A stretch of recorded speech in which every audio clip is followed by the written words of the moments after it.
Olá, eu sou Sara Kirchhoff e falo ao vivo dos estúdios em São Paulo. Eu começo, como sempre, o programa de hoje falando sobre o mercado financeiro. O dólar operou em alta hoje durante quase todo o dia aos R$ 3,34 e na mínima do dia encostou nos R$ 3,32. A alta era influenciada principalmente pelos dados do Produto Interno Bruto dos Estados Unidos, que ficaram acima do esperado pelo mercado para o quarto trimestre de 2017. Enquanto isso, aqui no Brasil, o Banco Central anunciou nova intervenção no mercado com o leilão de dólares com compromisso de recompra, o chamado leilão de linha. E apesar de ter ficado em alta em boa parte do dia hoje, no fechamento do mercado, o dólar opera estável frente ao real e continua aos R$ 3,33 o dólar comercial nesta quarta-feira. Ontem o dólar então chegou nesse patamar aí dos R$ 3,33, que é o maior patamar do ano observado até agora, e hoje ele se manteve, mas não teve uma nova alta como era esperado aí pelo desempenho do dólar hoje durante toda a quarta-feira.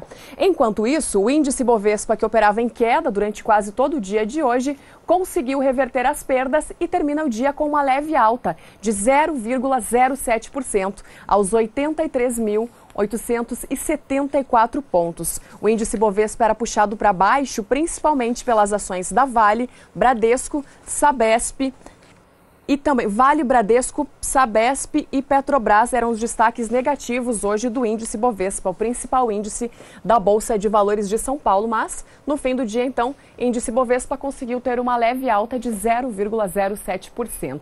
E falando em Petrobras, a ameaça de fechar as duas fábricas de fertilizantes nitrogenados nos estados da Bahia e de Sergipe, da Petrobras, fizeram com que dois estados das bancadas federais se reunissem em Brasília. Agora, uma audiência pública sobre este assunto está marcada para acontecer no dia 10 de abril. Mais detalhes na reportagem de Odacil Canepa. Nesta semana, o assunto já foi discutido no Congresso Nacional. As bancadas do Sergipe e da Bahia tiveram encontros com o presidente da Petrobras, Eduardo Parente. Os parlamentares tiveram a garantia de que as fábricas vão continuar funcionando até pelo menos julho desse ano. A diretoria da Petrobras garante que as fábricas operam com prejuízo. O senador Eduardo Amorim, que lidera as negociações, discorda. Mas a Petrobras está indo num caminho contrário à autossuficiência, à soberania na produção de alimentos e, portanto, de fertilizantes. Nós somos o segundo país maior produtor de alimentos do planeta. Estamos prestes até ultrapassar os Estados Unidos. Mas para que isso ocorra, é importante que a gente tenha autossuficiência de fertilizantes. E não conseguimos a autossuficiência não porque não tenhamos os minerais. Temos, a riqueza do nosso subsolo é gigantesca. Sergipe é muito rico nisso. A Bahia também. Mas o que falta é investimentos. Então, as poucas fábricas que temos de fertilizantes, o governo, a Petrobras agora pensa em fechar. E Sergipe vai deixar um prejuízo social enorme e, portanto, não concordamos de forma nenhuma com isso, porque é um atraso, é ir na contramão do desenvolvimento da agricultura no nosso Brasil. O caminho não é fechamento das fábricas, é abrir novas fábricas, é buscar a autossuficiência. Afinal, no dia que esses países importadores, de onde nós importamos, não quiserem mais vender, ou seja, gera emprego lá e desemprego aqui. Então, estamos indo na contramão de tudo, do que é certo, do que é correto, do que é digno, da soberania, sobretudo de uma agricultura mais forte para o nosso Brasil. Odacil Canepa para o SBA. A gente segue com o mercado do campo para falar sobre o faturamento do setor de maquinário, que registrou uma alta de 14,2% na comparação com o mês de janeiro. Já na comparação com fevereiro do ano passado, a alta foi de pouco mais de 2%. Com isso, as vendas no mês somaram 9,5 bilhões de reais. Os dados são da Associação Brasileira da Indústria de Máquinas e Equipamentos, a ABMAQ. Para o primeiro bimestre do ano, o crescimento foi de 1%. Em base mensal, a balança comercial do setor registrou déficit de mais de 176 milhões de dólares, queda de 58% ante janeiro e de quase 42% diante do saldo de fevereiro de 2017. No mês passado, as importações somaram mais de 1 bilhão de dólares. Já as exportações alcançaram mais de 848 milhões de dólares, alta de 13,5% 20% na base mensal e de quase 40% na comparação anual. A notícia é destaque hoje na Agência Estado. E é hora de trazer os primeiros detalhes do tempo para o programa de hoje com a Juliana Rezende da Somar Meteorologia, que começa destacando a produção de cana no centro-sul do país. Juliana. Olá, boa tarde a todos. Mesmo com instabilidades mais irregulares no centro-sul do Brasil, os canaviais vêm mantendo bom ritmo de crescimento. As condições hídricas do solo ficam mais elevadas, principalmente na região centro-oeste, entre Mato Grosso e Goiás. Nas demais áreas do centro-sul, a umidade varia em torno de 60% a 80% na maior parte. Para os próximos dias, tem previsão de chuva. Áreas de instabilidades ainda atuam na região sul e também na região centro-oeste. Dessa vez, a chuva é mais forte na parte central do Brasil, especialmente no Mato Grosso. O volume de água pode alcançar até 70 milímetros no oeste do estado. Na região sul, não deve passar acumulados de 30 milímetros. No sudeste, tempo mais seco entre Minas Gerais e o Rio de Janeiro. Ao longo da segunda semana, as chuvas perdem força na maior parte do centro-sul. Dessa vez, então, instabilidades perdem intensidade e no decorrer do terceiro e último período, até pelo menos o dia 12 de abril, tem previsão de instabilidades ainda fracas no centro-sul. Tempo firme volta a predominar entre o Paraná, Mato Grosso do Sul e interior do estado de São Paulo. Então, durante as próximas semanas, as instabilidades perdem um pouco mais de intensidade. Pode ser que a umidade do solo venha a diminuir um pouco mais, mas não a ponto de prejudicar o desenvolvimento das lavouras de cana-de-açúcar no centro-sul do Brasil. Daqui a pouco eu volto com mais informações do tempo. E falando em açúcar, em cana-de-açúcar, hoje o contrato de maio para o açúcar bruto na Bolsa dos Estados Unidos fechou no menor patamar dos últimos 2 anos. De acordo com os consultores ouvidos pela agência CMA, isso acontece especialmente por fatores técnicos e também pelas preocupações econômicas mais amplas que pioraram o humor do mercado já estressado com uma ampla oferta do produto.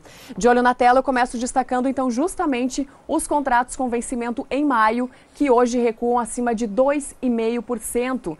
para um pouco mais de 12 centavos de dólar por libra-peso. Os contratos com entrega em julho também têm um forte recuo hoje, acima de 2,5%, também ficam acima dos 12 centavos de dólar por libra-peso, assim como os contratos com entrega em outubro, que hoje registram uma queda de 2,14%. Fortes quedas nesta quarta-feira para o açúcar bruto na Bolsa Futura de Nova York. E logo mais, às 6 horas da tarde, horário de Brasília, você acompanha as principais informações e as cotações do mercado pecuário. É o programa Pecuária BR. Quem vem por aí trazendo os detalhes da edição de hoje, os destaques da edição de hoje, é a Renata Ferreira, que fala direto da redação de Campo Grande. Olá, Renata. Olá, Sara. Olá a todos que acompanham o Mercado do Campo. Então vamos lá saber os destaques de hoje. No Pecuária BR você vai saber como foi e quais as razões para o bom desempenho das indústrias em 2017. Apesar de um ano turbulento, as médias fecharam positivas. Vamos saber tudo também sobre a grande manifestação dos produtores rurais que acontece agora, dia 4 de abril, em Brasília. Esse manifesto é contra a cobrança retroativa do Fundo Rural. E as informações também da nossa agenda de leilões, do leilão virtual Agropecuária Continental e convidados que você acompanha neste sábado pelo canal do Boi. Esses e outros assuntos daqui a pouquinho após o Mercado do Campo, às 18 horas, horário de Brasília, aqui no Pecuária BR. Obrigada pelo espaço, Sara, e espero vocês. O Mercado do Campo faz agora um rápido intervalo e daqui a pouquinho a gente volta com as cotações atualizadas do mercado do café, da soja e do milho para esta quarta-feira. Não saia daí. O Mercado do Campo está de volta, falando sempre ao vivo de São Paulo, e o assunto por aqui agora é o café. Na segunda-feira, 2 entidades assinam um convênio para ampliar as exportações de café solúvel brasileiro. Quem comenta o assunto é o jornalista Antônio Resch. Olá, Resch. Olá. Foi assinado na última segunda-feira um acordo, um acordo entre a Apex, que é a Agência de Promoção das Exportações Brasileiras, um órgão federal, governo federal, e a ABIX, Associação Brasileira da Indústria de Café Solúvel, para difundir o café brasileiro, café solúvel. O nome do programa é Brazilian Instant Coffee, que é o nome de café solúvel em inglês, né? Instant Coffee. Acontece o seguinte, o Brasil é o maior produtor de café solúvel, detém aí, acho que perto de 30% do mercado mundial, mas poderia ter muito mais do que isso. O que acontece é que há muitos anos a Colômbia e os países da América Central, incluindo o México, fizeram uma pressão muito forte e, com a desculpa esfarrapada de ajudar no combate das drogas, conseguiu com que alguns países da União Europeia taxassem o café solúvel brasileiro em mais de 8%. O que aconteceu? O café solúvel brasileiro perdeu competitividade. E a Apex agora, com esse programa junto com a BIX, que representa os industriais, vai tentar mudar a imagem do café solúvel brasileiro para manter esse market share de quase 1/3 do mercado. Claro que é uma boa notícia, uma excelente notícia. Agora, só a título de curiosidade, é muito engraçada essa desculpa fajuta da União Europeia e da pressão dos nossos concorrentes. Até parece que aqui no Brasil nós não temos problemas com drogas, né? É uma coisa muito curiosa. Bem, até o próximo boletim. Até o próximo boletim, Resch. E a Cooperativa Regional dos Cafeicultores de Graxupé, a Cochupé, considerada uma das maiores do setor no mundo, distribuirá entre os seus associados 29 milhões de reais referentes às sobras de 2017.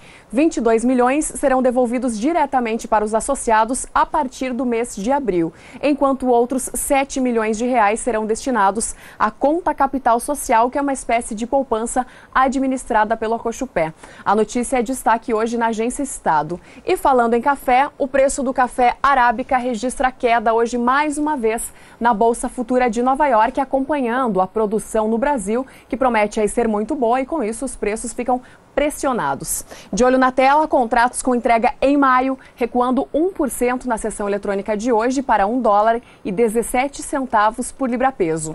Os contratos com entrega em julho aparecem por $1,19 por libra-peso e os contratos com entrega em setembro aparecem por $1,22 por libra-peso. Dia de queda para o café arábica em Nova York, queda também para o café BMF Bovespa, negociado na B3 em São Paulo, com exceção ao contrato de março, que mais uma vez avança e avança forte em 2,4%.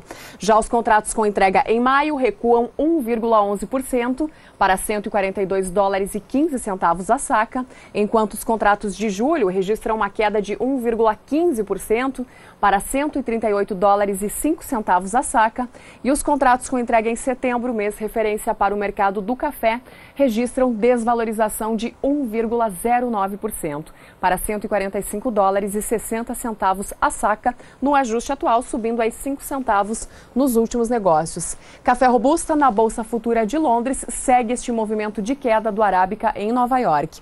De olho na tela mais uma vez, contratos com entrega em março recuando 0,33% para $1.777 a tonelada. Contratos com entrega em maio em queda de 0,34% para $1.729 a tonelada. Contratos com entrega em julho com a mesma desvalorização do contrato de maio, recuando para $1.751 a tonelada.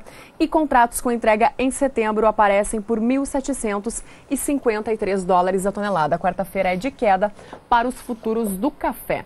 Juliana Rezende vem aí mais uma vez trazendo os detalhes do tempo agora para o centro-norte do país, com destaque para a produção de soja. Juliana.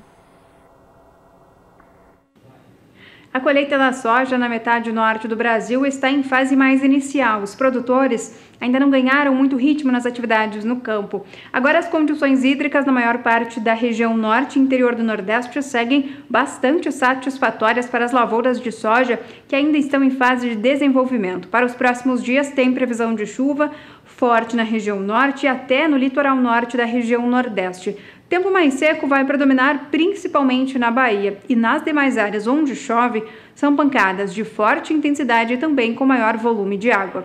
Ao longo do segundo período, entre os dias 13 e 7 de abril, as chuvas fortes continuam na região norte. No Nordeste, a chuva perde intensidade aos poucos, mas volta a chover principalmente na Bahia. E durante o terceiro e último período, essa chuva forte não dá trégua mais uma vez, tem risco para temporais, principalmente na região norte, e agora grande parte do interior passa a receber intensidade. Seguem muito as instabilidades na região, que seguem influenciadas pelo calor e pela umidade do ar mais elevada, principalmente da região norte. Então, durante as próximas semanas, tem previsão de chuva forte na região norte, região do Mato Piba e também no interior nordestino. Então, os produtores de soja que ainda seguem avançando com as atividades de colheita das lavouras podem acabar tendo paralisações nas atividades no campo. Hoje eu encerro por aqui a minha participação. Até mais! Até mais, Juliana. E falando em soja, os futuros da oleaginosa registram queda hoje na Bolsa de Chicago pela quarta sessão seguida. De olho na tela, eu começo destacando os contratos com entrega em maio, que hoje registram um recuo de 0,14% para $10,18 por bushel. Os contratos com entrega em julho têm a mesma queda e passam para $10,28 por bushel, enquanto os contratos com entrega em agosto têm queda de 0,19%, recuando para $10,30 por bushel. É a quarta sessão seguida de queda, com os agentes se posicionando frente aos relatórios do Departamento de Agricultura dos Estados Unidos, que será divulgado amanhã. Soja em queda em Chicago, soja em queda também na Bolsa de Valores de São Paulo. Os principais contratos mais próximos recuam entre 0,13% e 0,27%. Da soja já passamos para o milho, que hoje também registra preços mais baixos em Chicago, observando o dólar e também o mercado do petróleo. Os contratos com entrega em maio recuam 0,13% para $3,73 por bushel. Os contratos com entrega em julho têm uma leve queda de 0,06%, recuando para $3,82 por bushel. E os contratos com entrega em setembro não têm variação. Já o milho negociado na Bolsa de Valores de São Paulo registra quedas um pouquinho mais acentuadas nos contratos mais próximos, que variam entre 0,43% e 0,69%. E você vai ter mais detalhes do mercado do milho, aí falando tanto do mercado físico quanto também do mercado futuro, agora em seguida no programa Pecuária BR, que vem aí com o Jorge Zaidan e a Renata Ferreira. Eu vou me despedindo por aqui. Uma boa noite para você.